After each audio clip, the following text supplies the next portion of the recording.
Welcome to Beautiful Thrift Homemaking. I'm Linda. I'm reading a vintage cookbook. It was published in 1917, and it's a little unusual for a cookbook because it has a storyline in it. So it's almost like reading a novel and then having some recipes, which there aren't that many books like that out there, are there?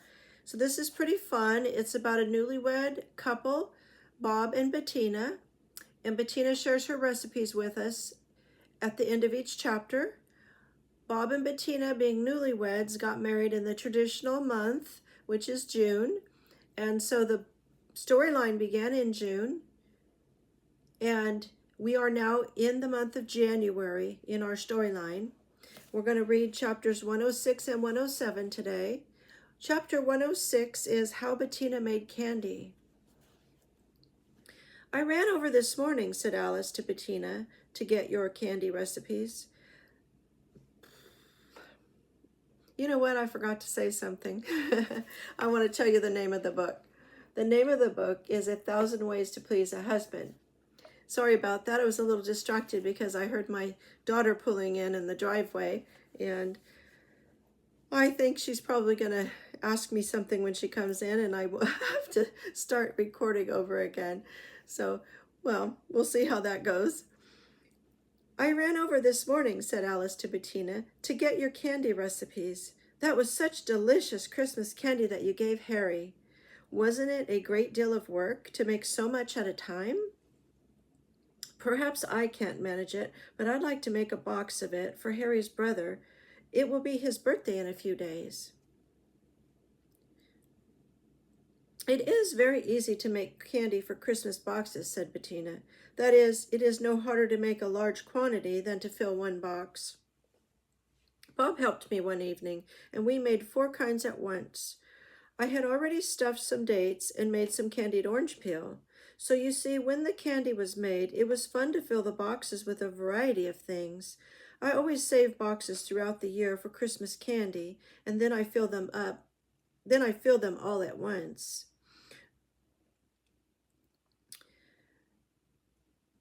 Two people can make it so much more quickly than one.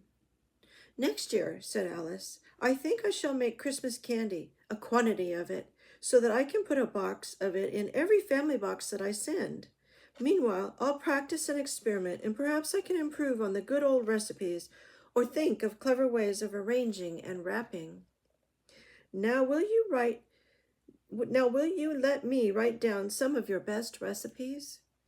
I'll try them for Harry's brother. The candies that Bettina made were chocolate fudge, white fudge, peanut brittle, and peanut fondant. And we have Bettina's recipes for the chocolate fudge, the white fudge, and the peanut fondant. Chapter 107, Ruth's Plans. And so, Bettina, said Ruth, sitting down on the high stool in Bettina's neat little kitchen, Fred says we will begin the house early in the spring, as early as possible, and be married in May or June. Ah, what perfectly splendid news, said Bettina. I'm just as glad as I can be. We've waited so long, said Ruth wistfully. Of course, if it hadn't been for the war, it did interfere so with business, you know. We would have been married last spring. I know, said Bettina sympathetically, but you'll be all the happier because you have waited. I'll want you to help me a great deal with my plans, said Ruth. I've had time to do lots of sewing, of course, but I haven't thought anything about the wedding except that it will be a quiet one. And I want to ask you so much about house furnishings, curtains and all that. I'd love to help, cried Bettina with enthusiasm. There isn't anything that is such fun. Oh, Ruth. Gracious me, what? Cried Ruth, for Bettina had jumped up suddenly. Poor Ruth, laughed Bettina. I didn't mean to frighten you. I forgot my cake, that was all, and I was afraid it had burned. But it hasn't. A minute longer, though. You know, a chocolate cake does burn so easily. But it's all right. However, you must admit that I did pretty well not to burn it while I was listening to wedding plans. That night, Bettina served for dinner Swiss steak, mashed sweet potatoes, creamed cauliflower, bread, butter, chocolate nougat cake, and coffee. And we will have the recipes for the Swiss steak, the mashed sweet potatoes, and the chocolate nougat cake. All right, so let's look at those recipes. We'll start first in chapter 106 with the candy. We'll start with the chocolate fudge, and that's pretty fun to think about. In some ways, I wish these chapters were earlier in late November or early December, so they would have come at the right time for reading along with the seasons. But she does say that she also makes stuffed dates for the candy boxes that she gives out at Christmas to friends and family. I wonder what she stuffs her dates with. And I've said before that I've always been surprised that dates are so popular with her. I believe she's on the East Coast of the United States. And again, this is 1917, and I had no idea that dates were so prevalent. And their growing area, for example, is so limited. So they do have to be imported or shipped across the country. So she made stuffed dates. I'm thinking maybe she put walnuts in them or coconut. I know that I've had bacon wrapped dates that were absolutely mouth-watering. And I've tried 3 times, I think, to make those and not had them as good as what I had been given. Now, she also made candied orange peel, as in another chapter, it was mentioned that another friend of theirs always makes candied orange peel as a gift at Christmas. And then she made 4 types of candies, including these fudges that we're going to go over now.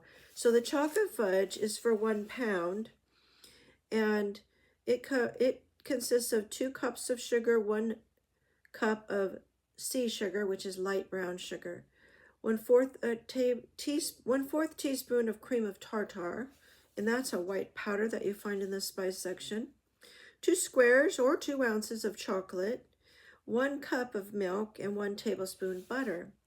Mix the ingredients in order named and cook until a soft ball is formed when a little of the candy is dropped in a glass of cold water. Okay, and that's called the softball stage. When you do that test, remove from the fire and allow to cool. Do not stir while cooling. When cool, beat until creamy. Add vanilla and pour into a well-buttered pan.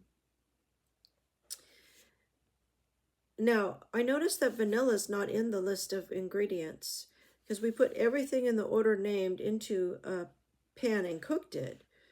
And then here, after it's cooled and beaten until creamy, then vanilla is added. So I would probably just add a teaspoon of vanilla. You can play with that and do a little less if you want. And then it says to pour it into a well-buttered pan.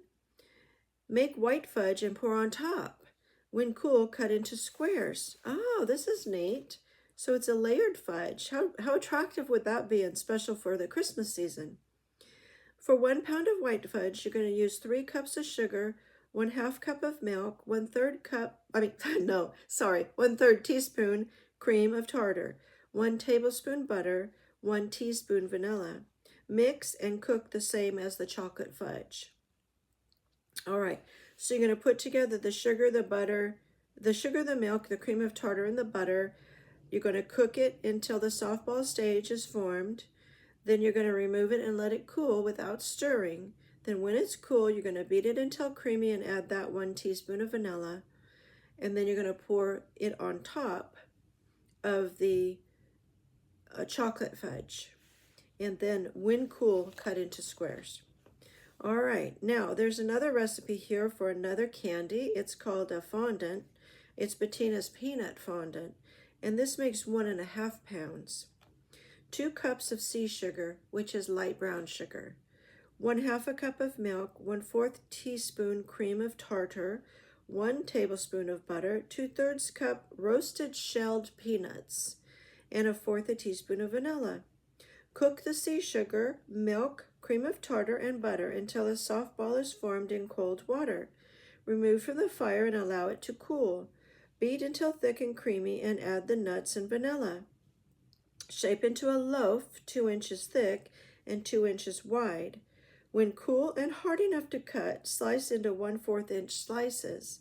Wrap in waxed paper and pack in boxes. That sounds really fun.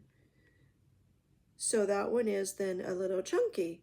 To contrast with the smooth chocolate and white fudge, you have something with chunks in it, of chunks of nuts. Nice. All right. So I like the fact that Bettina saved boxes throughout the year to reuse them for her Christmas gift giving of her candies. And that always reminds me to go back to our special page here that I made about the 6 R's. And so what we have here are reduce, reuse, recycle, repurpose, refuse, and repair, excuse me. So reduce is consuming less and avoiding excess. Reuse is finding a new way to use it. Recycle is to process the materials into new products. Repurpose is to transform it to serve a different use. Refuse, of course, is to ask, is it sustainable? And if not, don't use it. And number 6, repair, is fix it instead of tossing it. And then you can also think of some other R's that go into these categories: redistribute and reimagine. So I'm always a little confused about which one the reuse of a box in this situation would fit into, because I think it fits into repurposing, because you're transforming it into a different use, sort of. I mean, a box is meant to hold something, and it's not that you're taking it apart and using the cardboard for something else. And so, but that is probably the closest one. You're also kind of reducing, because you're not buying more boxes by reusing these ones. And reusing, of course, is what you're literally doing. You're finding a new way to use the cardboard. So, and you're reimagining those boxes as beautiful boxes of Christmas candies. All right. So, Ruth's plans, chapter 107, involve, let's see, going back to my notes section, involve Ruth coming over to visit, and you might remember that she is engaged to be married to Fred, and she's excited because the time has come for them to build their house, or have their house built, and that's going to start in early spring, and then they're hoping the wedding would follow in May or June, depending on when the house gets done. And Ruth does mention that the war had slowed things down, and that they would have been married a year before if only they had been able to get their house built. So that would be World War I. And the war had delayed the building. So she's happy that it's getting started now. And she's done some sewing to have things ready for her that she'll need in her new home and as a bride and a homemaker. But she hasn't really thought much about the wedding yet, except that she knows she wants a simple wedding, which she calls a quiet wedding, a small wedding. And that's to contrast with the wedding we had in the fall for Bettina's friend Alice, who was just over asking for the candy recipes, because Alice and Harry had just gotten married. They're newlyweds. All right. So we have a lot of newlyweds in this story. And then Bettina's making chocolate cake when Ruth is over talking with her, and she almost burned it, but she didn't. She said chocolate cake burns easily, so keep that in mind if you're making any. And we're going to have the Swiss steak, which is 3 portions for dinner that night, Bob and Bettina together. 1 pound of round steak, 2/3 of an inch thick. 5 tablespoons flour, 1 bay leaf, 1/4 teaspoon salt, 1/4 teaspoon pepper, 1/2 cup water, 1 tablespoon onion, 2 cloves, 1 tablespoon bacon fat. Wipe the steak with a damp cloth, trim the edges to remove any gristle, and pound the flour into the meat using the side of a heavy plate for the pounding. This breaks up the tendons of the meat. So this is the tenderizing method. Place the bacon fat in a frying pan, and when hot, add the meat. Brown thoroughly on each side. Lower the flame. Add the bay leaf, salt, pepper, onion, and water. Cover with a lid and allow to cook slowly for 1.5 hours. More water may be needed if the gravy boils down. Pour the gravy over the meat when serving. This recipe is good for the fireless. All right. Way back towards the beginning, we learned about the fireless cooker, which was the old-fashioned hay box, which is today replaced with a instant pot or a slow cooker or a crock pot. So that's where she was going to cook that afterwards to tenderize it even more. So mashed sweet potatoes, 2 portions, or 3 good-sized sweet potatoes, 2 cups water, 1/2 teaspoon salt, 1 tablespoon butter, 2 tablespoons milk, and 1/4 teaspoon of paprika. Wash the potatoes and remove any bad places. Add the water and cook gently until tender. Drain and peel while still hot by holding the potatoes on the end of a fork.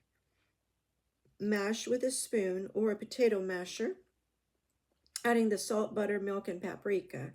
Beat for 1 minute. Pile lightly in a buttered baking dish and place in a moderate oven about 20 minutes until a light brown. Oh, she's browning the tops of those. All right, now one last recipe for this episode is the chocolate nougat cake.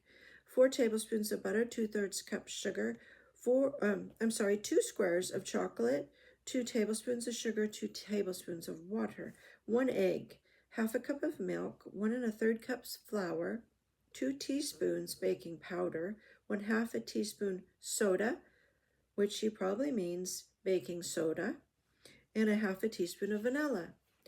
So to make the chocolate nougat cake, you're going to follow these directions. Cook the 2 tablespoons of sugar, water, and chocolate together for 1 minute, stirring constantly. Cream the butter, add the sugar, the whole egg, and the flour, baking powder, and soda sifted together. Add the vanilla. Beat 2 minutes. Pour into 2 square layer cake pans prepared with waxed paper. Bake 22 minutes in a moderate oven, which is 350 or maybe 325. Chocolate cakes burn easily, and they should be carefully watched while baking. Ice with white mountain cream icing, which we've had in another chapter. So thanks for joining me, and I'll see you next time.